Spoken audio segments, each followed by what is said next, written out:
Hey there, I'm estate planning attorney Paul Rabalais, and in this video, we're going to talk about how someone should designate the beneficiaries of their life insurance. So initially, as I get into it, you may think, wow, this is more complicated than I thought it was. But if you make it through the whole video, you might wind up saying, this is simpler than I thought it was. So let's take a look at just kind of a set of circumstances, and then we'll apply all the different options that someone would have in naming beneficiaries of their life insurance. So let's take our example. Dad has a $3 million life insurance policy. Let's say mom's not in the picture. Maybe dad's divorced. Maybe mom passed away.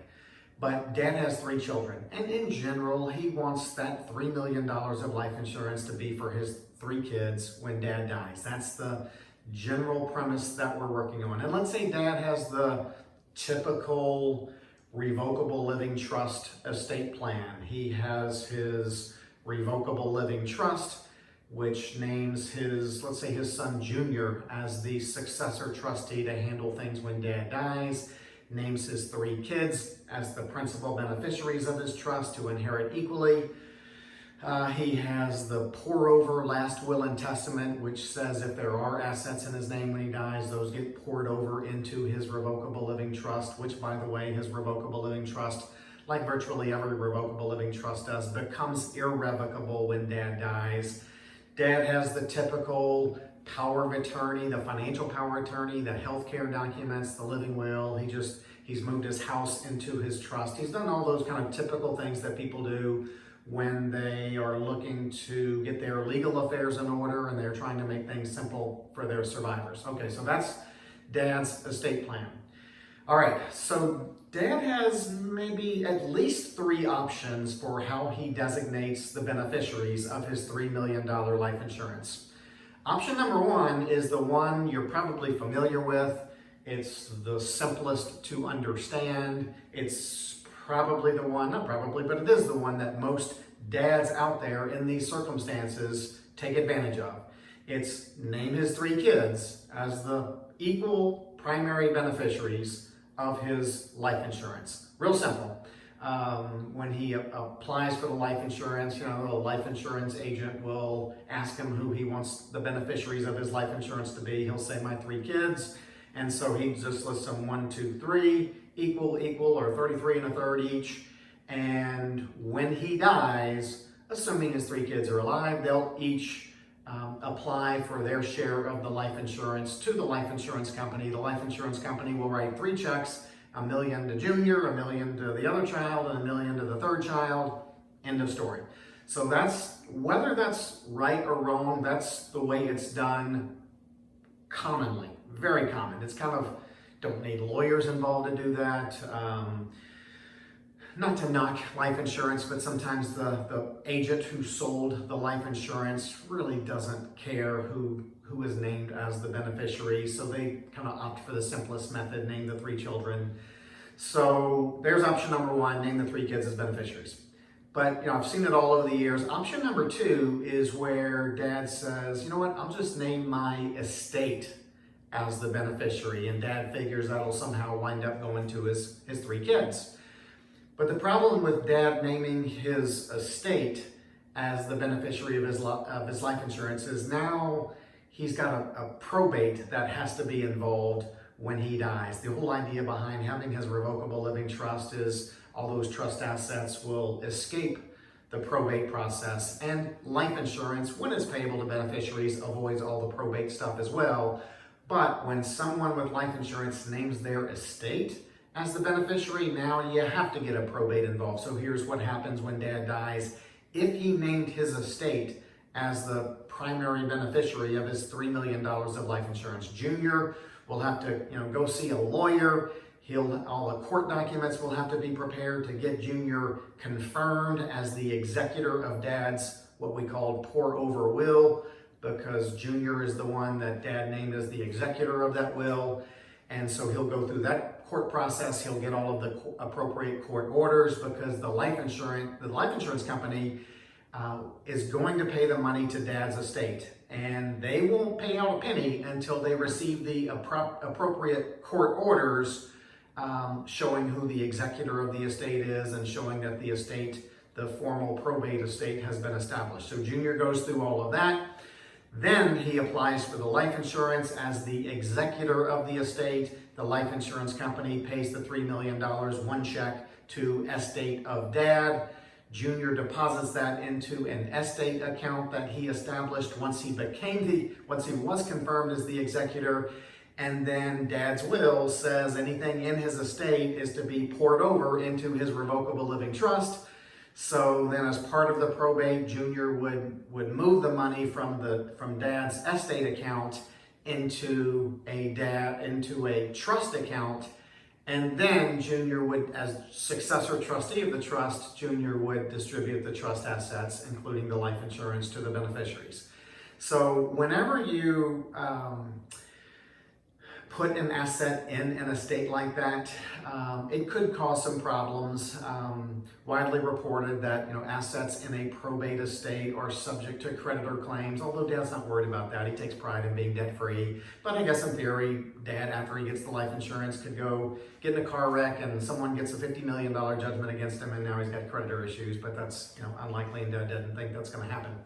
And also perhaps, not many states, but if a state imposes an inheritance or estate tax on the probate estate, moving that life insurance into the probate estate could cause some taxes, although we don't see that in many states. So anyway, to me, when Dad has his revocable living trust plan and his intent was to make things easy, avoid probate, Dad naming the estate as the beneficiary of his $3 million life insurance, probably not a good idea.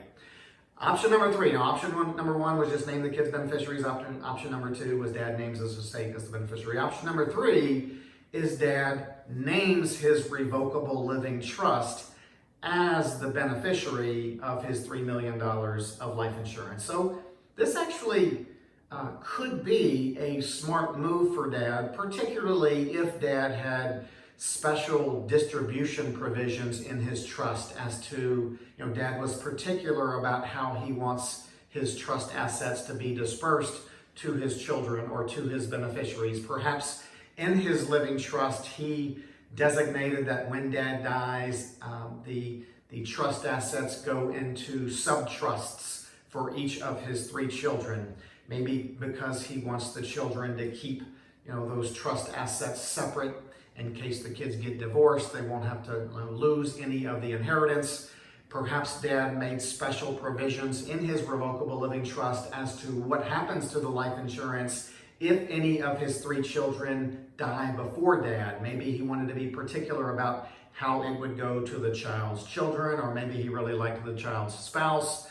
So maybe he put provisions in his trust about what happens if a child predeceases and he wants the life insurance to be subject to the same rules. Maybe Dad's children are minors, and it's really an absolute mess when someone names a minor as a beneficiary on a life insurance policy. Much better to have those proceeds go into a trust for the minor. So for all of those reasons, it may be best for Dad to name his revocable living trust as the beneficiary of his $3 million of life insurance. Under that scenario, Dad dies, Junior as the successor trustee of Dad's revocable living trust, which is now irrevocable.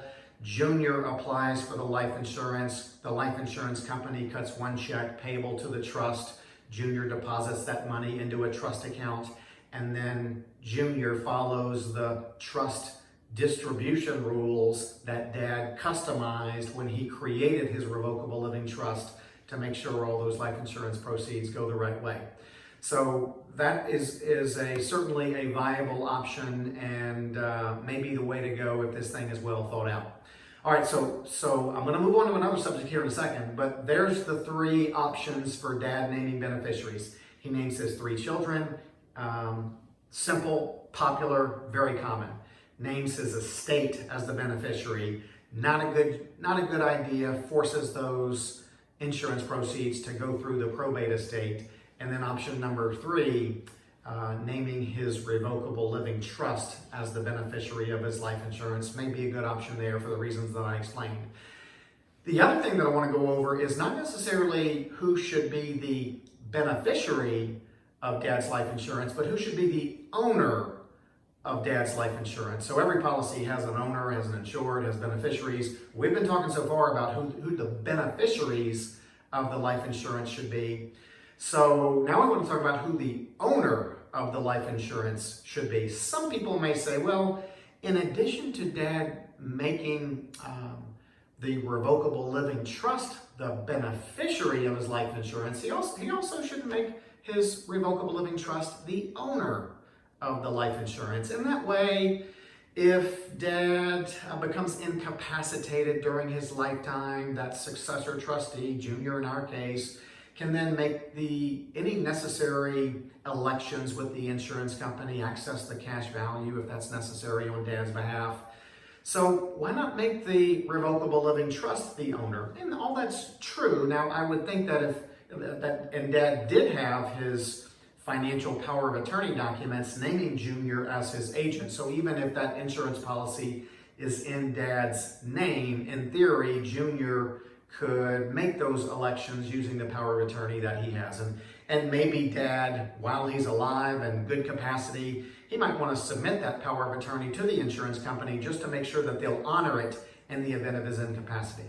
But probably the bigger issue regarding ownership of the life insurance is the estate tax issue. Because if dad owns the life insurance policy and he's the insured and he's the beneficiary, and if he's the owner of the life insurance policy, or if his revocable living trust is the owner of his life insurance, then that $3 million of death benefit when dad dies will be included in his estate for estate tax purposes. May be a big deal, may not be a big deal at all, because right now our estate tax exemption is $11.7 million. So if that $3 million of life insurance combined with the rest of the assets that are in dad's estate are less than that current $11.7 million estate tax exemption, no harm from having those life insurance proceeds included in the taxable estate for estate tax purposes. The grand total of everything was under $11.7 million, no big deal. However, if dad does have other significant assets that would cause his estate to be greater than the $11.7 million, then there's going to be a 40% tax on that life insurance. And so now dad wants to find out how he can exclude that $3 million of life insurance from his taxable estate from the 40% estate tax. Or quite frankly, maybe dad using his trying to envision the future, if he's got that hat on, maybe he's thinking, well, the exemption is $11.7 million now, but I predict, dad says, that the exemption is going to be lowered to $3 million, to $4 million. Or dad knows that on January 1st, 2026, the exemption is going to be reduced to $5 million, adjusted for inflation, somewhere around $6 million. And so dad's saying, I need to get that life insurance out of my estate so that when I die, those death proceeds, that $3 million will not be subject to what is now a 40% tax, but who knows what the rates will be when dad dies. So what dad will do is, again, kind of the common, simple way to do it is dad, under our option 1, where he named the 3 kids as the beneficiaries, dad could name his children as both the beneficiaries and the owners of his policy. And now every premium payment that dad would make would be considered a gift to his children, and that might be okay because dad can give a total of $45,000 to his 3 children, $15,000 each, without incurring any gift and estate tax consequences. So, but if the kids are the owners and beneficiaries of the life insurance, then when dad dies, that $3 million is not part of dad's estate.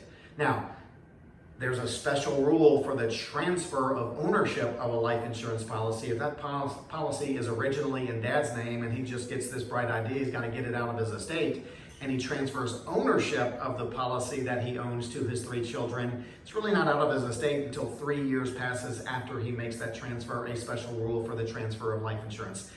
Really what they're saying is you can't transfer the ownership of your life insurance on your deathbed and get that $3 million of death benefit out of your estate. You've got to do it at least 3 years before you die. So one option, make the kids the owners and beneficiaries. The second option for ownership is making what is commonly referred to as an ILIT, irrevocable life insurance trust, as the owner and the beneficiary of dad's life insurance. So it's a trust for the three kids. It's irrevocable. Dad can't change it and put it all back into his name. But it's a common option when people have life insurance. They want to exclude from their estate. So dad makes the Jones family irrevocable trust as the owner and beneficiary. Maybe Junior is the trustee of that trust. So dad doesn't own that policy.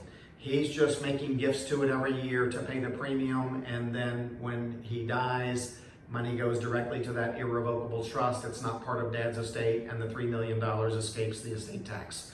So, a lot there. 3 big issues on who should be the beneficiaries of dad's life insurance, and then 2 issues on who should be the owner. Really 3. Could be dad, but to get it out of the estate, it either needs to be the kids or an irrevocable trust for the kids. A lot there. Put your stuff in the comments below. Make sure you like, subscribe, all that good stuff. Keep watching. We'll see you next time.